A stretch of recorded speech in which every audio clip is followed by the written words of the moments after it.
Welcome to one more edition of Politics Done Right. I'm Egberto Willis, your host. Thank you.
Welcome to Politics Done Right.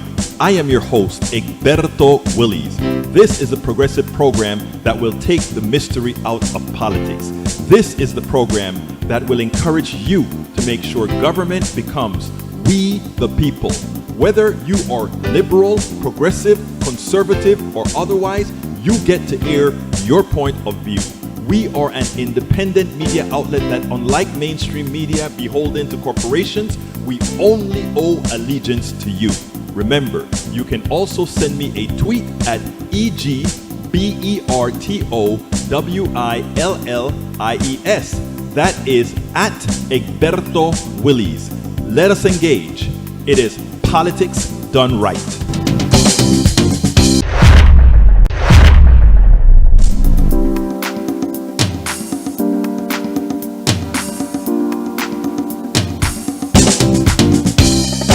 Welcome to Politics Done Right. I am your host, Egberto Willis. This is a progressive program that will take the mystery out of politics. This is the program that will encourage you to make sure government becomes we the people. Whether you are liberal, progressive, conservative, or otherwise, you get to air your point of view. We are an independent media outlet that, unlike mainstream media beholden to corporations, we only owe allegiance to you. Remember, you can also send me a tweet at EGBERTOWILLIES. That is at Egberto Willis. Let us engage. It is Politics Done Right.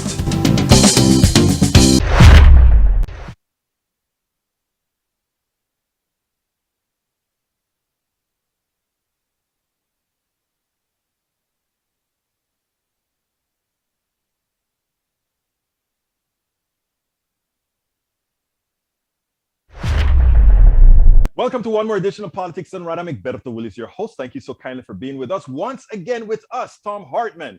a four-time winner of the Project Censored Award, a New York Times best-selling author of 33 books, and America's #1 progressive talk show host.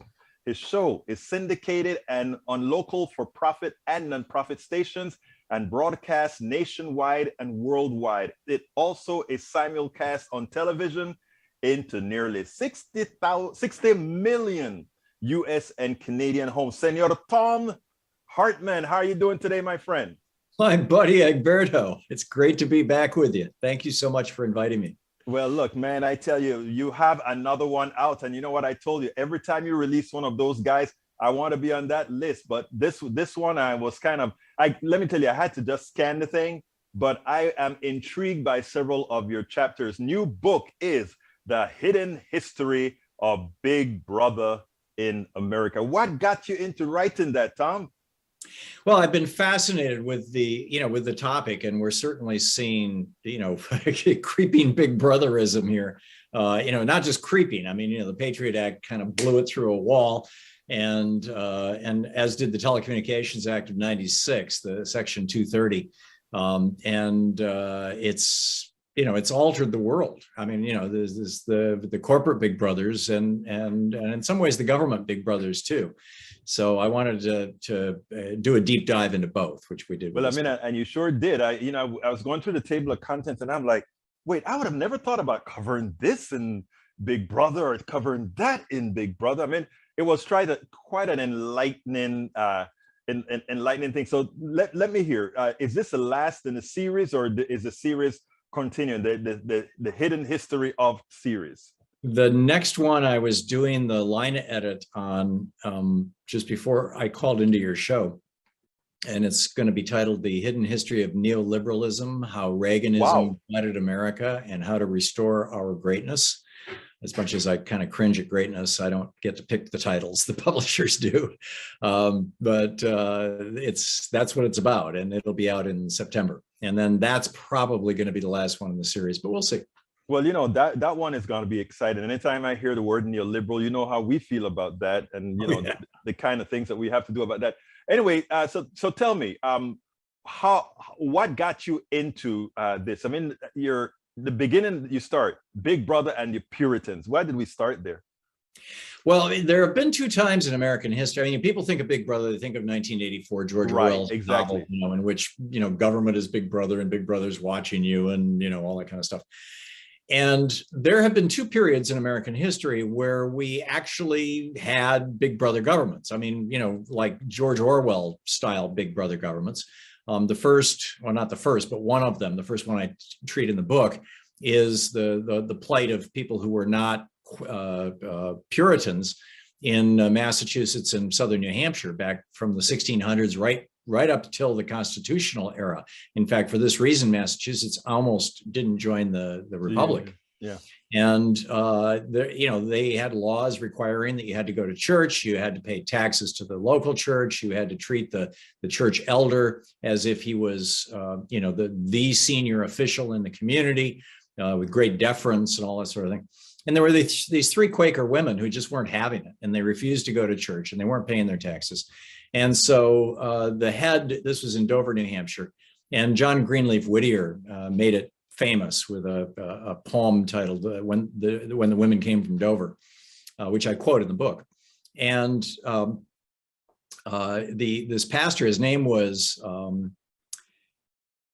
Hate Evil Nutter. That was his name, honest to God. His first name was Hate Evil, all one word, and his second name was Nutter, and which I suppose is enough to make you crazy. But anyway, yeah, the Nutter part, yeah.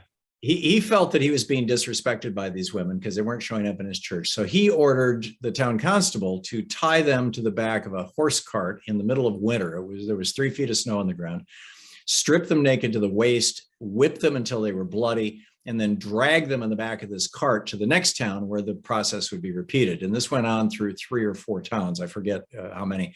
It's in the book. And finally, a constable stopped. And it was a fairly well-known story that, like I said, Whittier turned into one of the more famous poems in American literary history. So that was the first. The second, of course, was slavery. If a person was Black in this country from 1619, arguably up to quite recently, Big Brother was watching, Big Brother was controlling. And certainly during the slavery era, up until the end of the Civil War, the South was a complete police state. You cannot, and you and I have talked about this before when my book on oligarchy came out, you cannot enforce slavery without a police state. It's an absolute necessity. But by 1840, as a result of the invention of the cotton gin and its high price, so only big plantations could buy one, and it made a plantation 50 times more productive in terms of cleaning cotton. Because of that, by the 1840s, the South had become an oligarchy, just a fascist state. Elections were meaningless. Ballot boxes were stuffed. The people who could run for election were only members of the roughly 1,000 oligarchic families in the South who owned basically the South. Everybody elected to any kind of political office of any consequence was from one of these families. If you were white and you defied these families, you could get hanged, you could get whipped, you could get imprisoned, you could get driven out of the states. And so really the Civil War was not a war between the North and South. It was the war between a fascist oligarchy in the South that no longer had any loyalty to democracy whatsoever against a Republican democracy in the North, at least to the extent that it was, with men voting and not women. And by and large, not Black people voting also, but still it was that those were the two systems. And so that was our second Big Brother era. And then, before you go to the next one, because there's something that kind of puzzled me when I was scanning through the book, right? And the chapter that came out to me was Big Brother invents whiteness to keep power. And it is something that before reading your book, I would talk about on my station, particularly telling people, hey, this was designed for some to keep power. It wasn't designed for white people. It was designed for some to hold power. And when I saw that you brought that into the fold, it was like, oh, wow. Yeah, Tom, why don't you elaborate on that for me? Well, thank you. I can't claim originality to that. I learned it from the 1619 Project and several other books that were written around that time. But basically what was happening is, starting in 1619, slavery was a thing here in North America. And by the middle of the early 1600s, the 1630s, if I'm remembering correctly, and I would refer you to Nicole Hannah Jones's book. Yeah, Nicole Hannah Jones. Yeah.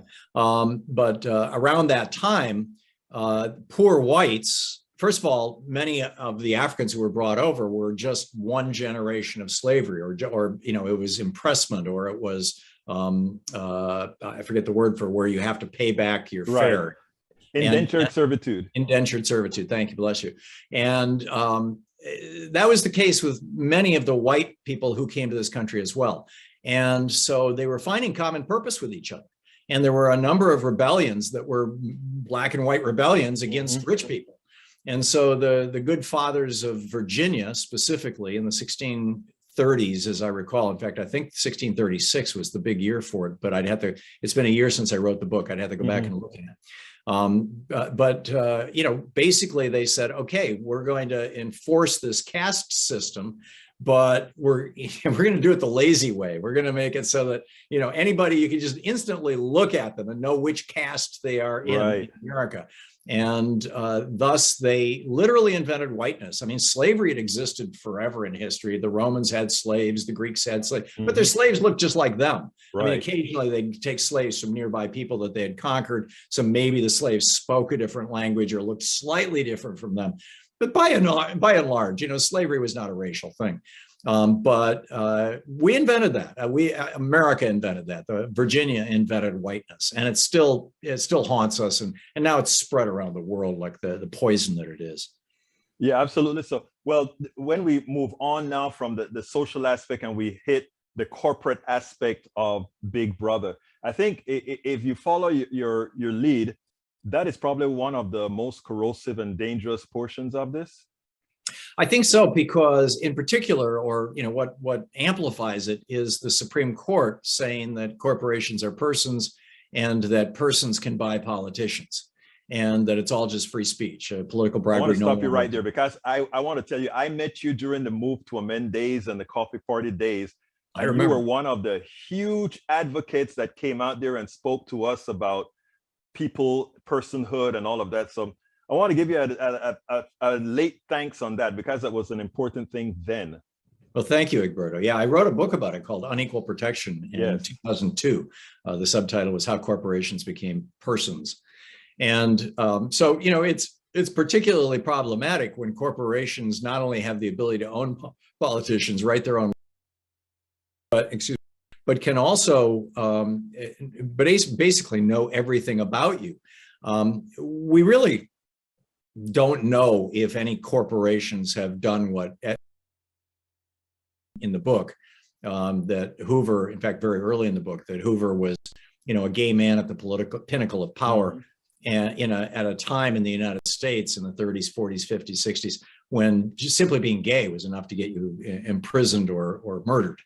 And but he used political spying, Big Brother, government spying, to compile dossiers on virtually every politician and business leader who might ever challenge him. And, you know, right up until 1960, in fact, because he was being blackmailed by Santo Trafficati down in Miami, he and Clyde Tolson used to go down to Hialeah and gamble, and Trafficati would give them money and young boys and access to the racetrack and things, and give them rooms in the hotel. Trafficati was blackmailing him, and so he was denying that there was even such a thing as organized crime right up until 1960. That year, there were only, I think, 17 prosecutions for organized crime in the United States. Then Bobby and John Kennedy came in, and Bobby in 61, the first year, had over 700 prosecutions of organized crime, which is when Trafficati and Marcello found their backs to the wall and decided that they were going to do something about the Kennedys. But that's kind of a whole nother book that I wrote a number of other years ago. I'm gonna be interested in that offshoot, the Kennedys and the mob. But yeah, go ahead. That book is called Legacy of Secrecy, that I co-wrote with Lamar Waldron, and it's about, you know, both Kennedy assassinations and the Martin Luther King assassination. But I forgot where we were. No, that's how we're talking about the corporations and yeah. And so, you know, I don't know if any corporations have compiled dossiers on particular members of Congress and said, if you don't say something, this might get out. But, you know, we live in a time when it's a very real possibility.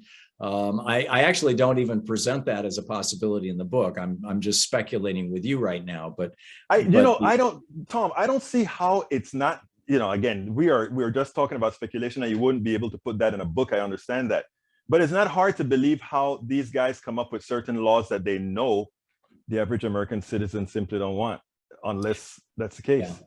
I've assumed up until recently that, you know, when legislators are passing laws that they know most people don't want, and that they know are going to be harmful to America and Americans, that they're doing it because they've been bought, because they've been off. But it's not inconceivable that they're being blackmailed as well. I just think that that's less likely. That's the kind of thing that, well, I was going to say that's the kind of thing that would probably get out, but, you know, Hoover's blackmail of everybody didn't get out until after he died. Exactly. So exactly. So you never know about that. So when it comes to, you also link capitalism in there. I personally think that capitalism needs all these types of coercions, and absent these coercions, you can't have a system as we have it at the same as where it really is abusive to people, and at the same time people tolerate it, and therefore coercion is necessary. Your thoughts on that relative to what you've written? By coercion, what do you mean? Well, you cannot have people work themselves off for the profit of others and not complain about it. You cannot have people who simply say, come out to the defense of, let's say, the real capitalists, as they do, if they're not coerced into the thought process that have them doing that. And I think in a lot of ways, knowing our internals probably presents that case. Yeah, well, you make a good argument for it. I mean, again, I think that it's not so much that, you know, if a group of people want to unionize, that Amazon is spying on their that's purchasing another point, history, and they're going to use it against them. I think it's more that, Amazon will simply hire, union busters to come in and scare the hell out of them. I think that the big club here right now is money, not implied or even direct coercion. Oh, so you think it's mostly? But let me ask you this then, Tom. I don't know. Let's push that a little further. Sure. It's money. Okay. How does the money get one to do what they need to do? Well, money is a form of coercion. I mean, if you don't have enough to eat, money is food. If you don't have a place to stay, money is shelter. If you don't have, the clothing you need to protect yourself from elements when winter comes, money is survival. And in addition to all the things that we generally think of it as, as status and as leisure and as, whatever. And so I think that you could build a strong case. And frankly, this is the case that was built back in the 1930s to come up with the National Labor Relations Act, the Wagner Act in 1935, to legalize unions.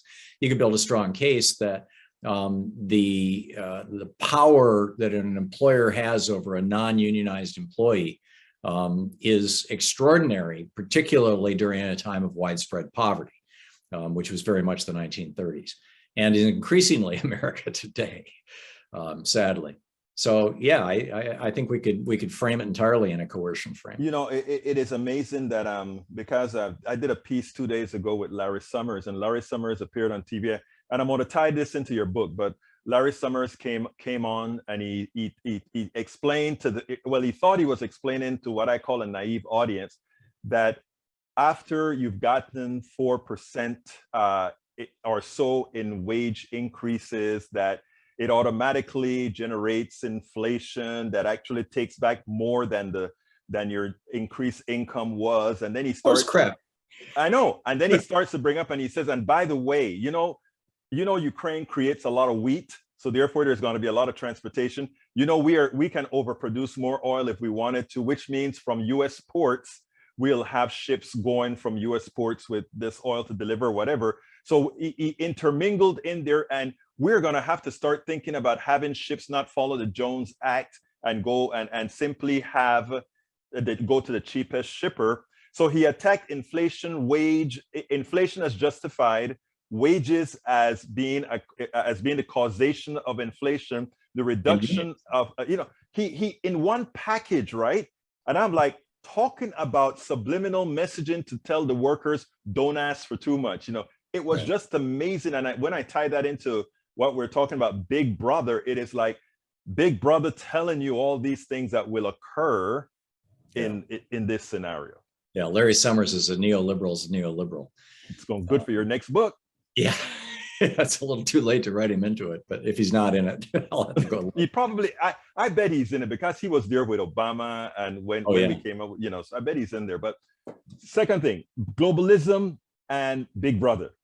Tell me about it with respect to the book. Well, the InfoWars. Right.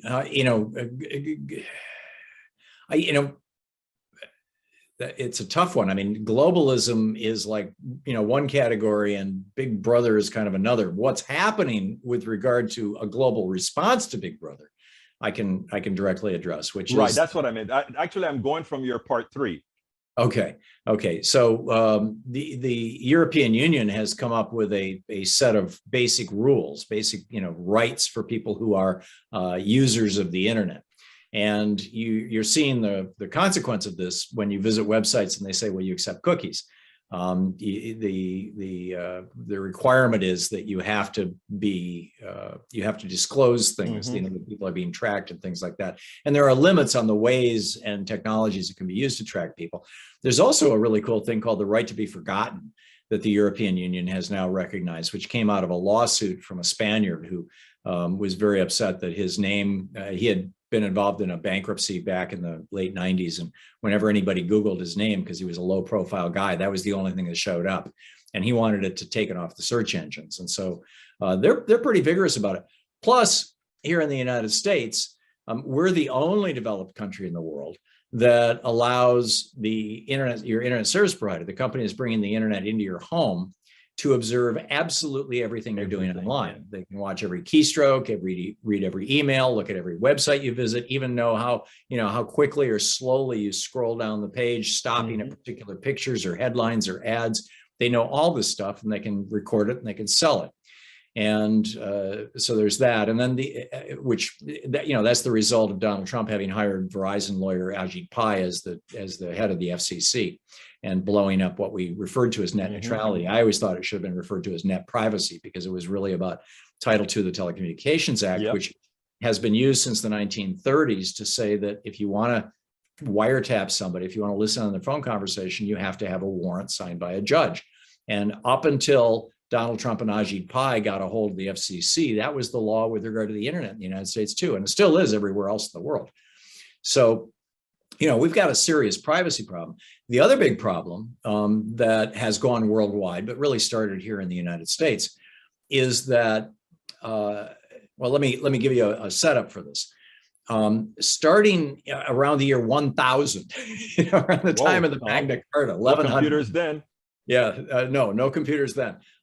There was this notion, it's sometimes referred to as the castle doctrine, that a man's castle at home is his castle. But the flip side of that is that, if it's your castle, you're responsible for what happens in it. So if you, Egberto, were to go out and put a sign out in front of your house, Saturday afternoon that says "Big party Saturday night, 10 p.m., everybody welcome," and you leave the door open, and just every reprobate in the community comes in. So, just anybody who's looking for, some place they can get away with some kind of skeezy activity that nobody else would allow. So you're sitting there in your house and it's midnight and this has been going on for a while, and there's somebody in the back room getting raped, and there's somebody over here showing child porn against the TV wall, and a couple of people in the corner shooting up heroin, and the police walk in.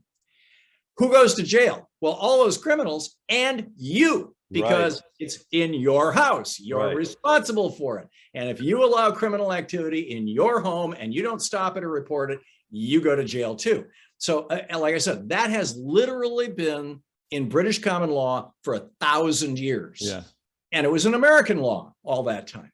Well, in 1996, in the Telecommunications Act of 1996, Section 230, the geniuses who wrote this thought, hey, let's carve an exception into this. We'll leave it intact that, if Tom has a party in his house and terrible things happen, he can be held accountable. But if he builds a house on the internet, even if he's inviting in people, as long as he's not doing it, as long as he invites in other people who are selling child porn or who are selling drugs or who are terrorists and organizing bombings and attacks on January 6th and stuff like that, as long as it's his house, but he's not doing it, he has no responsibility at all. And thus, within a couple of years, Mark Zuckerberg became one of the richest guys in the world. That is a shame. Without giving, we need to do something about it. And by the way, who wrote a pretty good book about this is Josh Hawley. I mean, you've got Republicans as well as Democrats who are pretty flipped out about Section 230. Well, weren't they trying to change that? Or it wasn't Congress having hearings trying to change that law? They still are. And, at the time that Hawley wrote his book, it was when Trump was still president, and the whole sales pitch was, Facebook just took down Donald Trump. We need to regulate these big companies. But, in his book, he raises the second half of the book is just, it's about how liberals are going to destroy America. But the first half of the book is a pretty good documentation of how Section 230 has just wreaked havoc on our country. Well, it sure has, both with the election, you name it, you got it. Without giving the end of your book, how do we rein this in? Just kind of topically, not anything in detail. Well, I think that, number one, we need to deal with Section 230 and get that under control. Number two, we need to break up some of these giant monopolies. No one company should control 80 or 90% of an industry, like Google does with search, for example, or Facebook does with social media. Number three, we need to adopt the European privacy laws, the GDPR, I think it's the GP, whatever it is. We need to adopt that or something like it. And California is kind of leading on that, but they can't do things that the federal government could do. And finally, we need to end the so-called net neutrality, or we need to restore net neutrality, and Ajit Pai and Donald Trump's sabotage of the Telecommunications Act and the Title II of the Telecommunications Act of 1930, whatever it was. It's funny. As a starting point. Plus, we need to wake up as to how they're being spied on. And I'm still, even though Europe has better laws, I still sit down here and wonder sometimes, but do they really work? Because it's a pipe. I don't know. Yeah, I think you need great laws in the front end and the back end. agreed. What? I actually wrote an article on the net neutrality for common dreams about, I don't know, years ago, and it just popped up recently, and I'm like, oh, I forgot about that several years ago during our move to amend days. Oh yeah, All right, you were at the front of a lot of this stuff. yeah, we were with this stuff a long time. Tom, first of all, folks, you guys have to go out there and get that book. And I get a lot of people on here and I don't just tell them to go get the book, but this is one. Well, every book that Tom writes, you got to get out there and get. So don't forget to go ahead. No, Tom, it's you put the stuff in there. The hidden history of Big Brother in America, how the death of privacy and the rise of surveillance threaten us and our democracy. Folks, I'm going to tell you, don't only get that book, get the whole damn series, because if progressives are going to do the work that's necessary to recover all that went wrong in this country, we need these different, we need pathways. And I love your book, the one that you did on healthcare. I mentioned that book and I promote that book all of the times because I think it is a very, very important read. This one is a very important read, though I have only scanned it. I have to be honest about it. But again, a very important read. Tom Hartman, thank you you know what? Thank you so kindly for the book. Thank you for appearing once again on Politics Done Right. And I cannot wait for the next one. And thank you so much for having me, Egberto. It's always a pleasure talking with you. I always enjoy our conversations. Thank you so much. Well, folks, I hope you enjoyed that. Right now, we're working on cámara número dos because cámara número uno is currently not working. I don't know what happened, but something happened. And if you notice, we don't even have the green screen working the best as it should, etc., etc. But that's okay. You know why that is okay? Because we've got you. You remember that song? Got you, babe. So we're not going to sweat it too hard, folks, but we found a way to get it to you no matter what. Anyhow, what I'm going to do now is that's the end of the program. We need to go ahead and start with the beginning of the program the way it normally goes. So welcome to Politics Done Right. I'm Egberto Willies, your host. Thank you so kindly for being a part of the show. And as usual, we have El Senor Rodnin, who started out with more data than we thought. But anyhow, let me welcome Senor Rodnin. Welcome aboard. We want to welcome Eric Hayes. Welcome aboard. Chris McVeigh. Welcome aboard. AVQ. Welcome aboard. Alistair Waters. Welcome aboard. Who else have we got here? Running down the list, Lee Grant. Are you making trouble today, Lee Grant? Yvette Avery Herod, welcome aboard. Let's see, I think I got Chris McVeigh in already. Chris is a talkative, but I love you, Chris. Keep talking. That's how we keep these things going. Nanette Bird Smith, welcome aboard. Daniel Ledo, welcome aboard. Who else is here that I'm missing? If I miss you, forgive me. Just throw something at the end of the line, and I will be for sure. To Carl Cox. How are you doing, Carl Cox? All right. Let me read this. I lost it, so I had to copy it from another computer into the text. Rudnin says, a groggy Senate approves making daylight saving time permanent. Legislation that passed unanimously would end the practice of setting clocks back an hour in the fall. This is more than a convenience. It will see positive health improvements from improved sleep, scheduling, and reduction in stress. That said, when was the last time you've heard of anything going through unanimous or gridlock Congress? People are sleepy, buddy. They're sleepy. That's why they're doing it. They're sleepy. Giant 90-foot deep crater are appearing in the Arctic seafloor. Really? Scientists say the craters are forming as a result of the thawing submerged permafrost on the edge of the Beaufort Sea in northern Canada, with retreating glaciers from the ice, age driving the change and not recent climate warming. Permafrost is ground that is permanently frozen, in some cases for hundreds of thousands of years. In the Arctic, which is warming faster than any other region of the Earth, permafrost is thawing, causing the ground to become unstable. As the soil thaws, organic matter trapped within starts to break down, causing the release of methane and other greenhouses.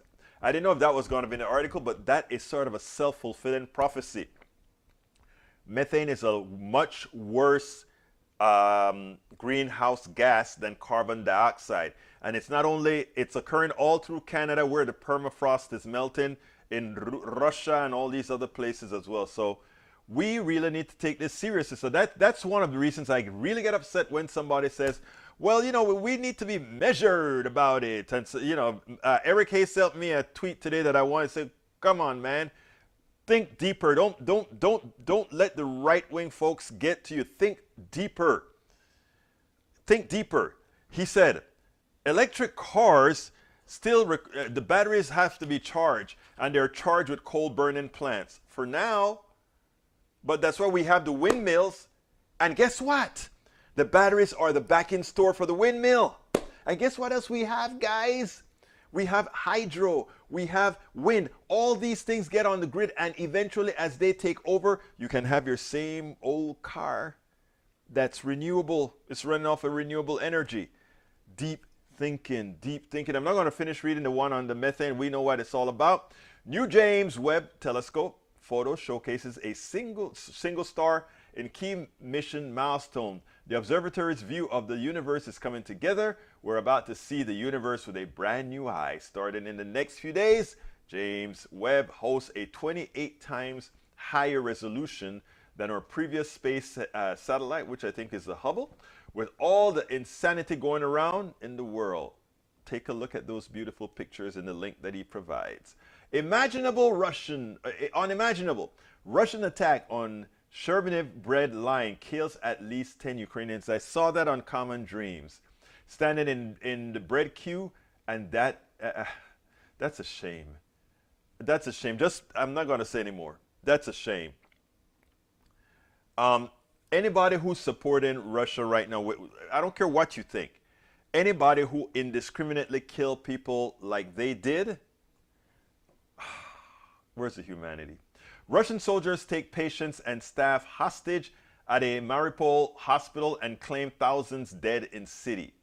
Amid claims of thousands dead in city. And you know, in that city, their bodies streaming the entire way, both of soldiers and innocent civilians that were just murdered by the army. I'm not going to read the rest of that because we have some more to discuss. Russian troops grapple with shortages of food, fuel, and morale in Ukraine. Over the past several days, images and videos have appeared social media showing what seems to appearing to have run out of gas. In one viral clip, a Ukrainian man filmed himself driving up the Russian tank stuck in the middle of the road as it headed to Kiev. The Ukrainian man jokingly offered to tow the truck back to Russia. I saw that one, but there's another one, and I put that in the blog that I did with Tom Hartman, and that is the problem is the generals have ripped the whole system off, right? Because you know those at the side of some of those tanks, what they have are egg cartons that is supposed to be shields. They're just egg cartons. In other words, they were never meant to be real, just for camouflaging and taking pictures. Well, they had to put the tanks for use now, and they were no use. You know, I mean, it is actually turning out that Putin's army is in fact a paper army. All right, continuing. Russia asks China for meal kits for soldiers amid claims of food shortages on front line. I mean, if you're having food shortages now, how can you have an occupation? You cannot. This stuff is over. That's why they're negotiating. Russia's request to China for military and financial assistance amid its assault on Ukraine reportedly also included food for its personnel, hinting at the logistical troubles that Vladimir Putin military is facing. Russia has asked China for help with weapons as well as prepackaged non-perishable military food kits. Wow. Wow. That is big. All right, continuing.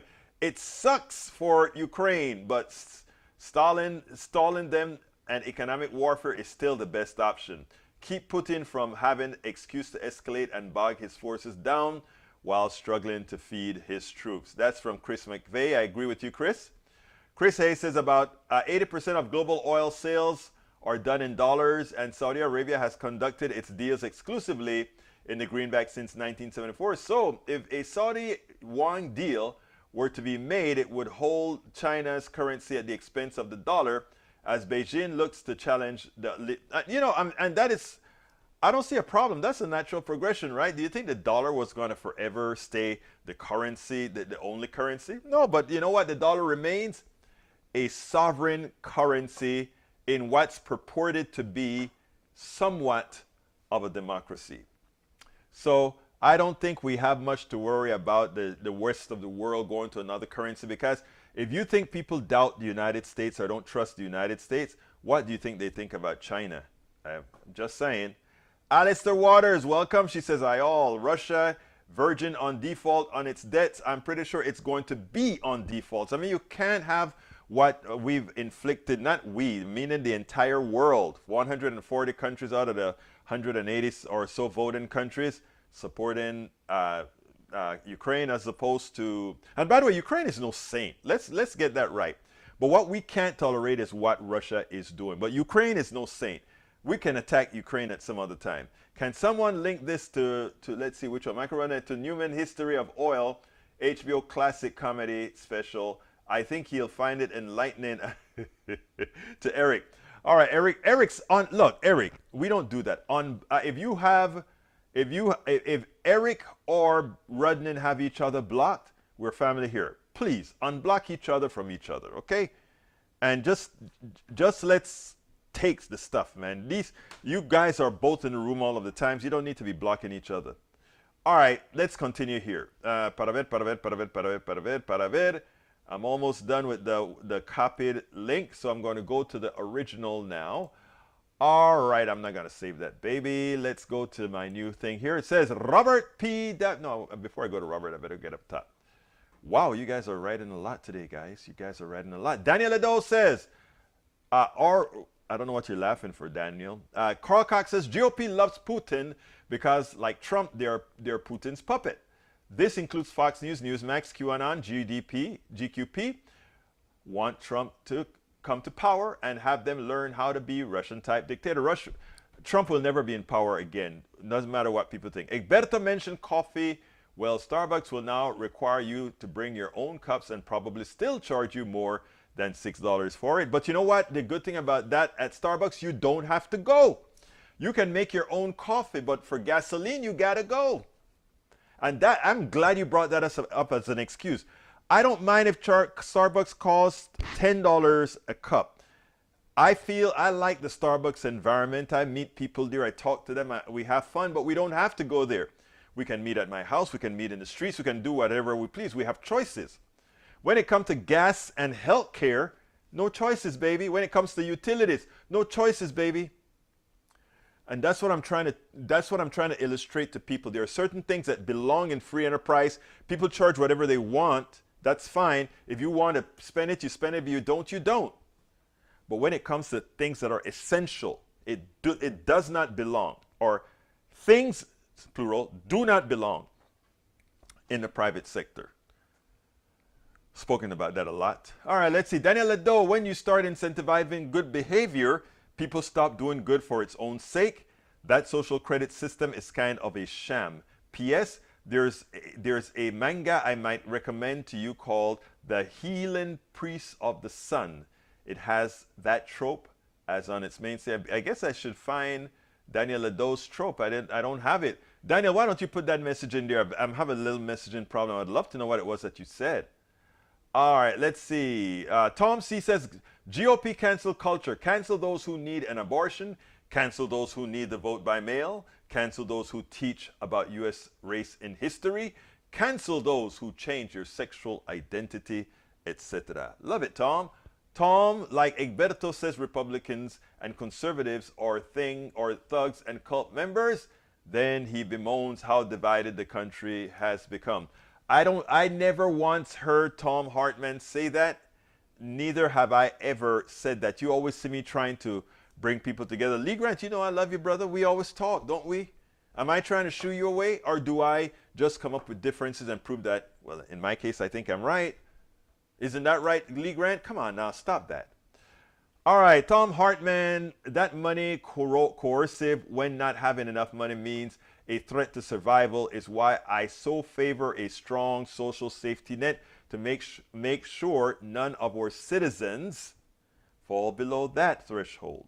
Exactly. That's why we need a basic income. All right, I got to go to another video, but I'm going to, let me go to the bottom of the pack. Donald Trump will never be in power again. LOL, says the guy who also said Trump will never be president of the United States. Well, I don't quite. Look, I wrote an article saying that Trump could be president at Daily Kos, and I gave the reason why as the triangulation he was doing. So what can I say? Egberto, regarding healing priests of Sun Manga and the corruption of incentive doing good for its own sake, Daniel Lado wrote, I bet Tom and Egberto are all for social credit system like China. Thank you very much for enlightening me with that, Mr. Radnin. All right, Rose Williams says, our frozen poles permafrost has been slowing down plate tectonics for countless number of years. All this melting makes it more likely to have earthquakes, along with countless fault lines that strip the planet.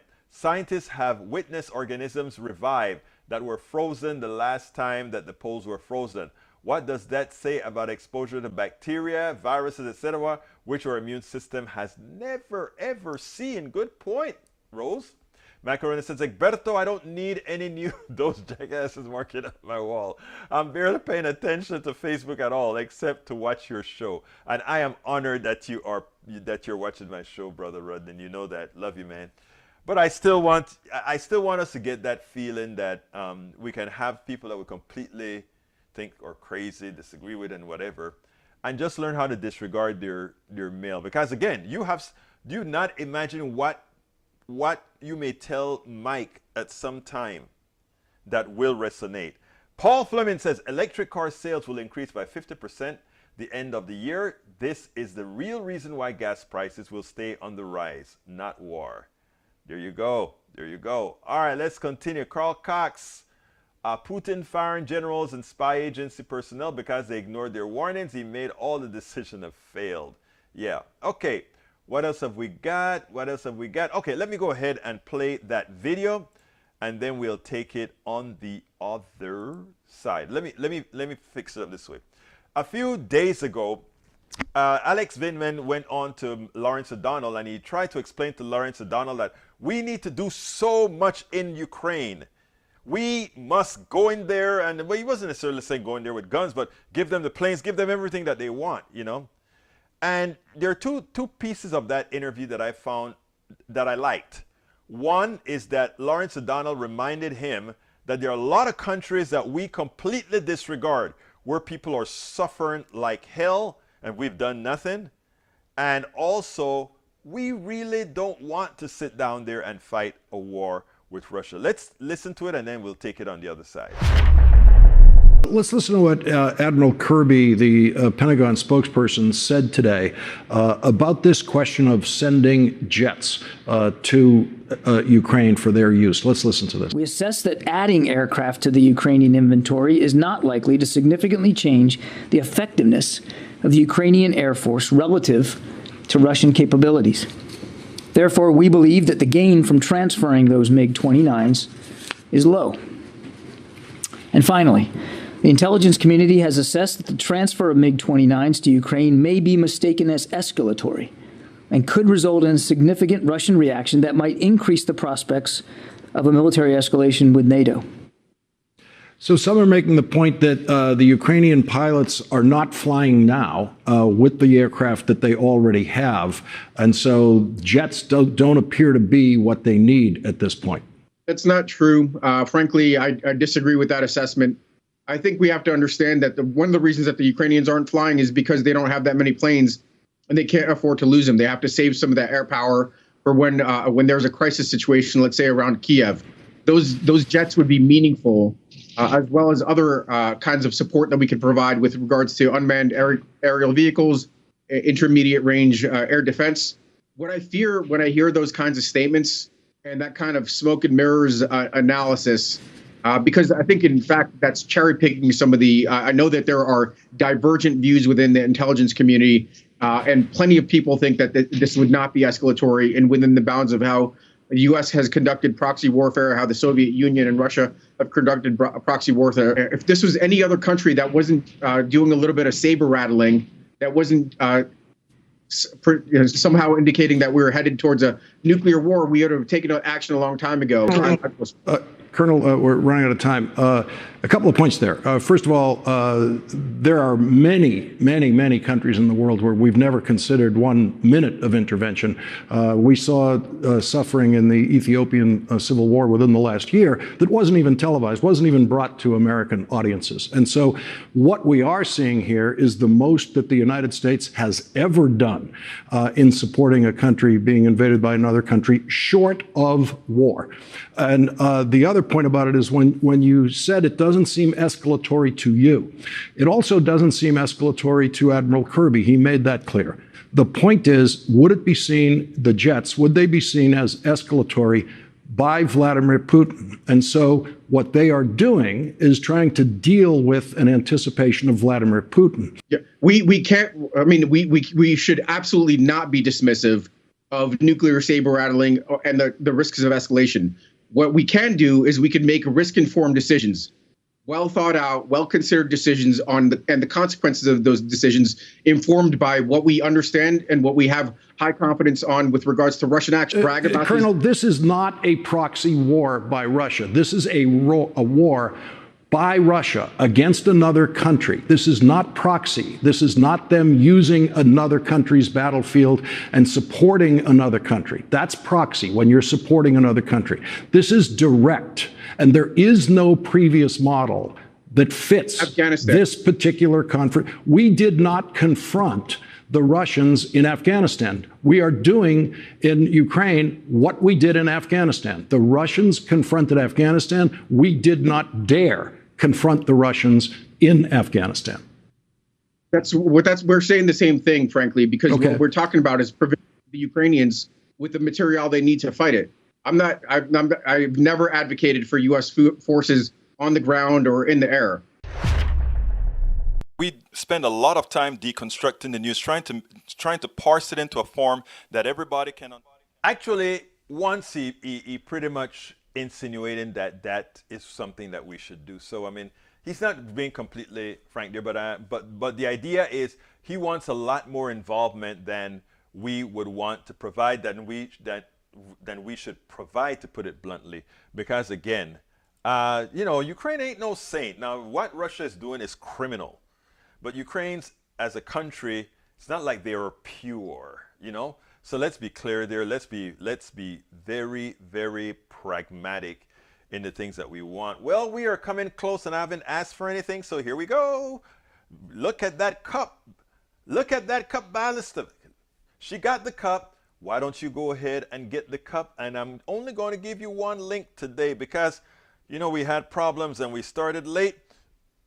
And I don't want to spend all this time asking for contributions. So what I'm going to say is just go ahead, please, and click on join if you are on YouTube, or click on politicsdoneright.com/PayPal, and maybe someday I will enable the right keyboard before I try to copy paste.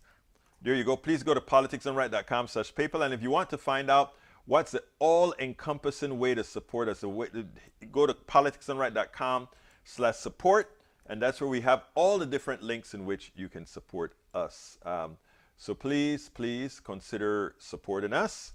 And also this. I'm Egberto Willies, as host of Politics Done Right, a progressive radio media show on Pacifica Network's KPFT 90.1 FM Houston that engages all ideologies. I found that our political angst isn't mostly ideological. There is a well-designed effort by many in power to control us. If we are at each other's throats, we are less likely to demand our economic and local wishes. In that light, I wrote 3 books.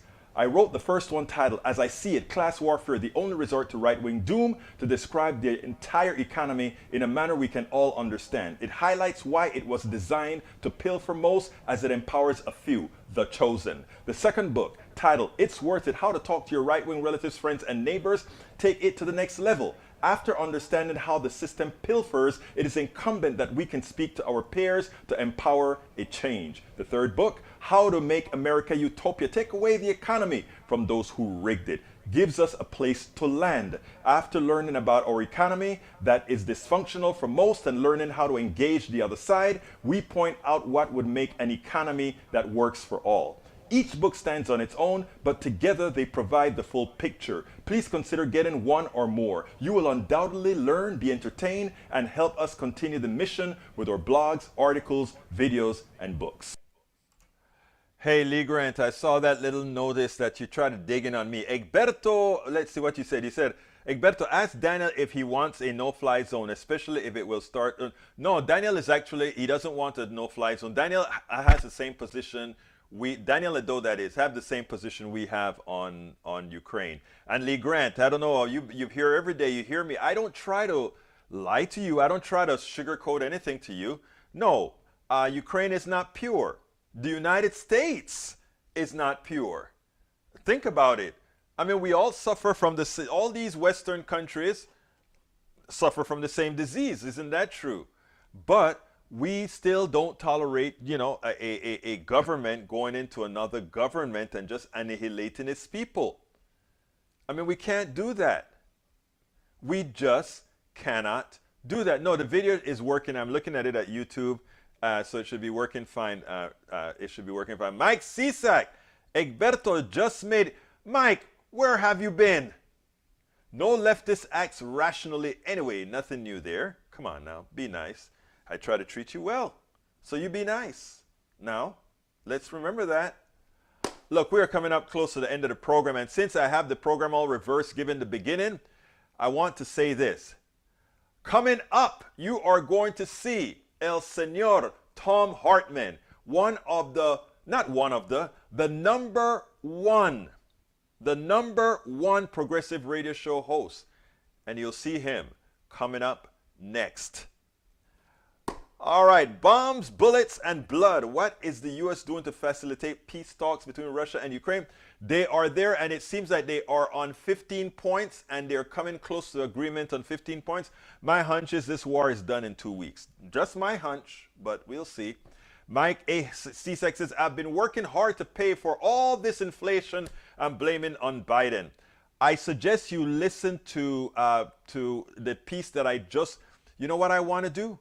I want you to read this piece that I wrote after somebody, a neoliberal that thinks just like you. I may be getting a few drop things here, but let me get this real quick. Egberto Willies, let me get this for you. See if it'll come up, or I'm going to lose too many packets. I think I'm okay so far. I want you guys, everybody here.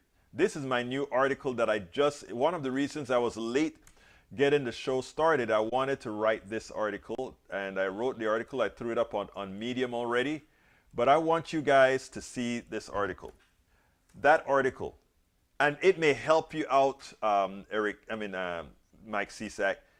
Inflation that we're looking at today is false. The inflation that we have today is driven by corporate greed, solely corporate greed. We have shortages here and there that we can live without. But as far as what's really causing inflation is corporate greed, and they have people like my brother Mike Psaki snowed into putting blame on the government instead of putting blame where it actually belongs, on those who want to take your wealth. My name is Egberto Willies. This is Politics Done Right. And you guys know how I end this, baby. I am what? Out.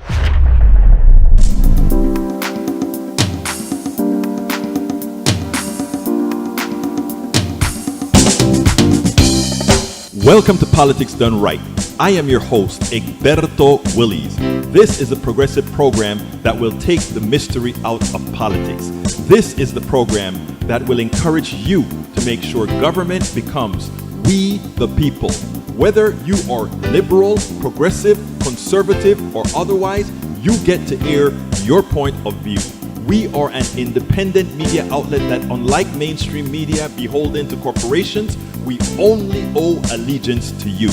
Remember, you can also send me a tweet at EG BERTOWILLIES. That is at Egberto Willies. Let us engage. It is politics done right.